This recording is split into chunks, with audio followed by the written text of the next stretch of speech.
Hey guys, welcome back to our channel. It's the Entrepreneurs here, and today what we'll be doing is we'll be continuing our Investing with Max series.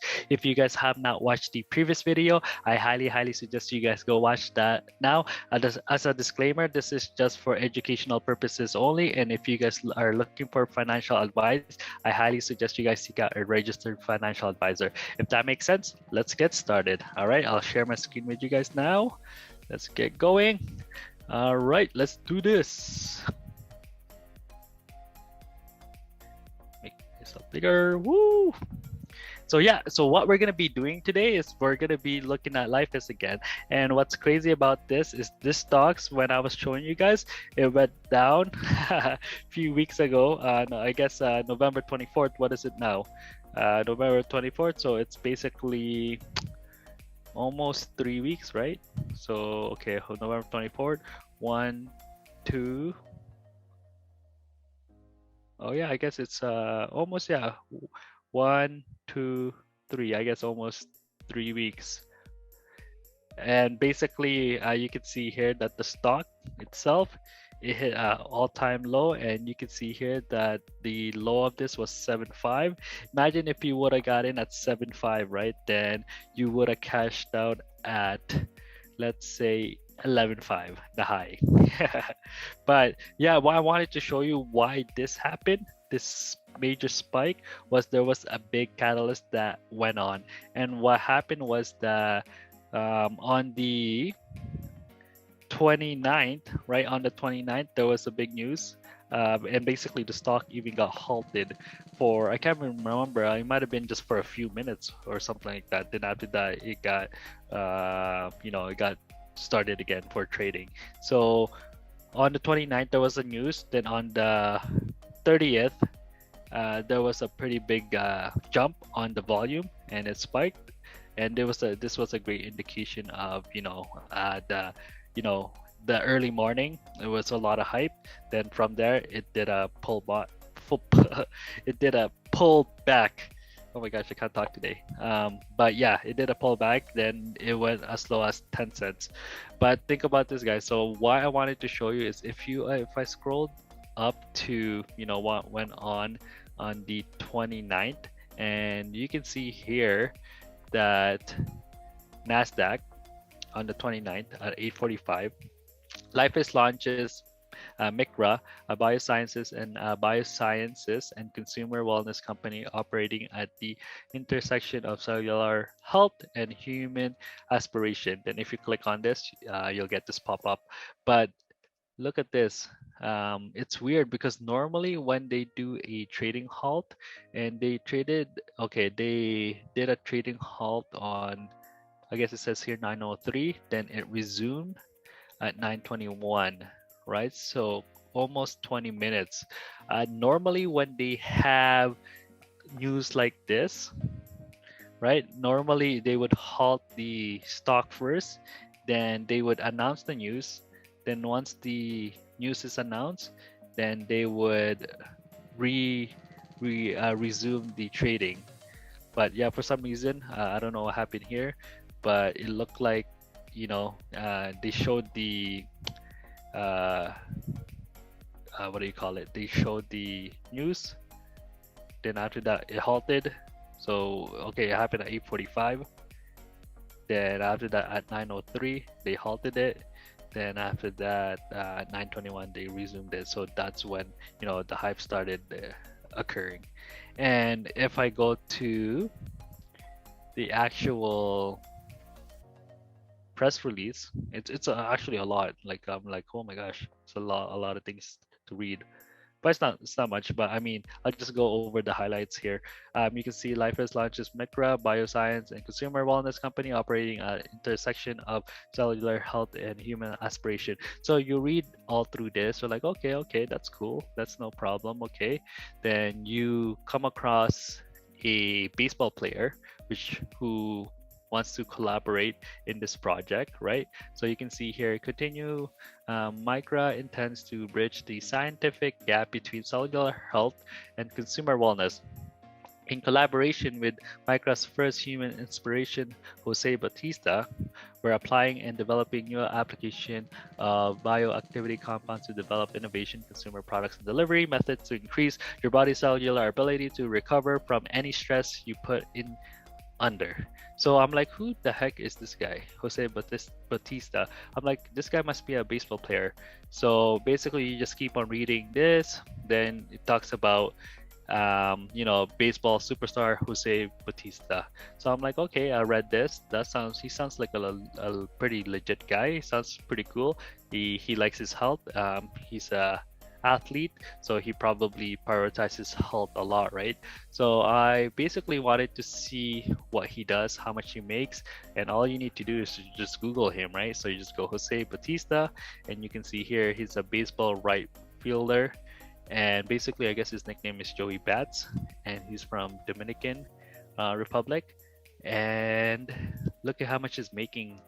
I guess in 2017 he made 18 million USD. So I'm pretty sure he's making a lot more now, but I guess he looks like a pretty cool guy, right? So I'm like, yeah, this guy looks like he's trustworthy, and just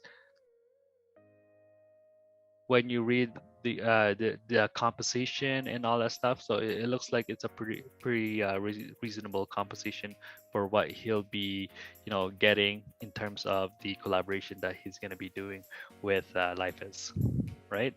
So you can see here is direct equity investment, and basically the TSX Venture Exchange has approved, and the company has completed a non-brokerage private placement by 2 subscribers, including an investment vehicle of Mr. Batista of an aggregated of this much units of Lifeis at a price of 7 cents per unit, right? For aggregated gross proceed of 155 K.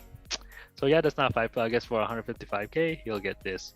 And basically he can exercise it at 11 cents until November 29, 2024, right?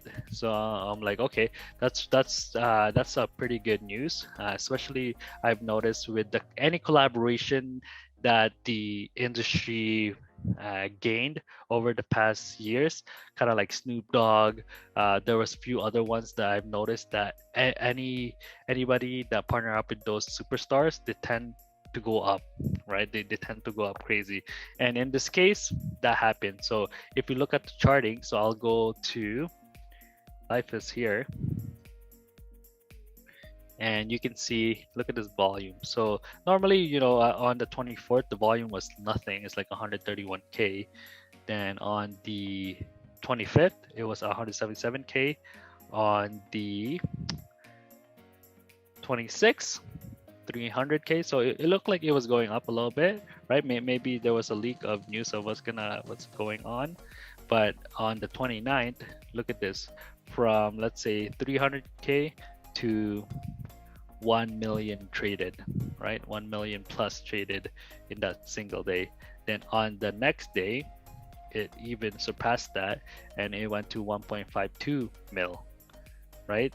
So this would have been a great time to actually, if you would have bought around this time on the 29th and you would have cashed out early morning, you would have probably profit pretty good gain, because I noticed, I think this one here was up like 20% from here to here.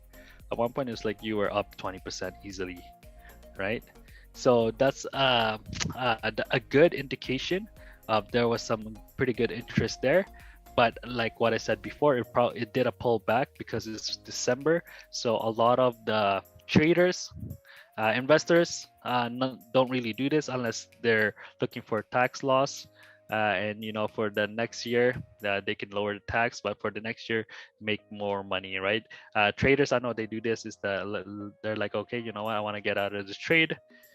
Time to cut my loss and just claim it as a tax loss for this year. Then for the next year they'll be able to generate more income, hopefully, if they're trading really well.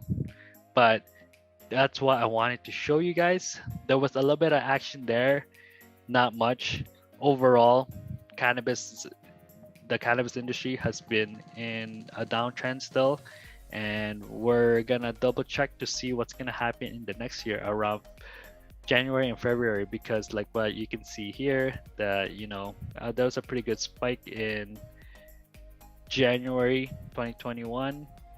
Then after that, also here, February 10th, there was a pretty good spike here.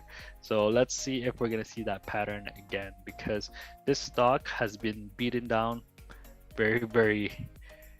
I don't know. I don't even know what the word I can say for this, but it's been beaten up pretty harsh, right? From, let's go to um, let's say 1 year. Let's go 5 years.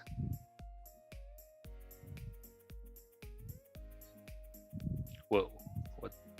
Okay, let's go. Let's look at this. Okay, look at how bad this has been beaten up from, let's say, 2017 December 1st.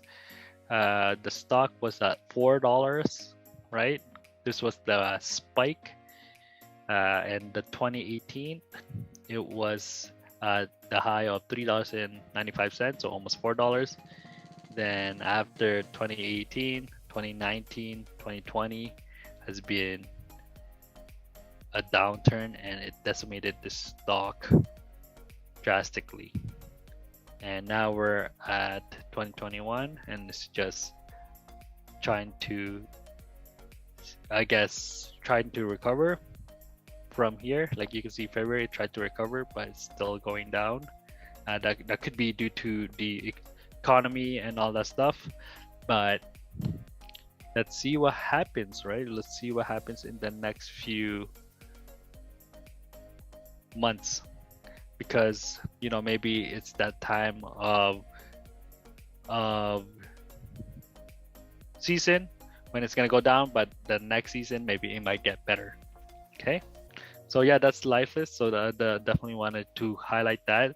And also, a lot more people are active in the group. Right now it's only me online, but basically, yeah, you can see here people talking about Lifeless. Better convince Musk to tweet Lifeless. The SP will be $5 in a blink of an eye. Ha ha ha ha. Yeah, that's funny. Maybe we can get Elon Musk to say something about stocks that we're trading in. So and you can see here now some people are saying sell, and that was on December 1st. So the shorts are trying to take over, then etc. etc. You can see a lot more people talking about here. ACB rose 18% this week.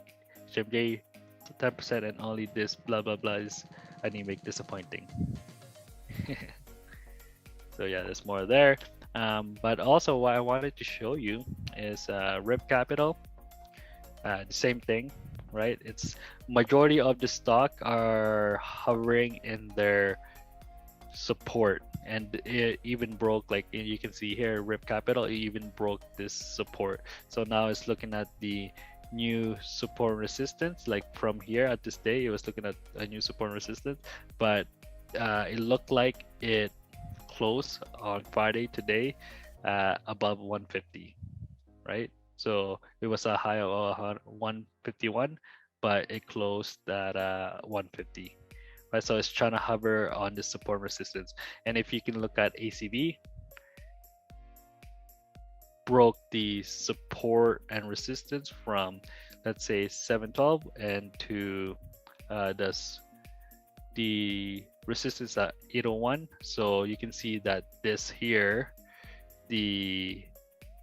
on December 6th, the support touched that wick, the lower wick there, then it recovered, then it went up, then after that it went to a new support resistance, then it went down again, then it's just battling the support resistance here. And you can see the volume, 1 mil, they're all in the 1 mil range. The only one that was above that was at 3.79 mil, right, November 12th.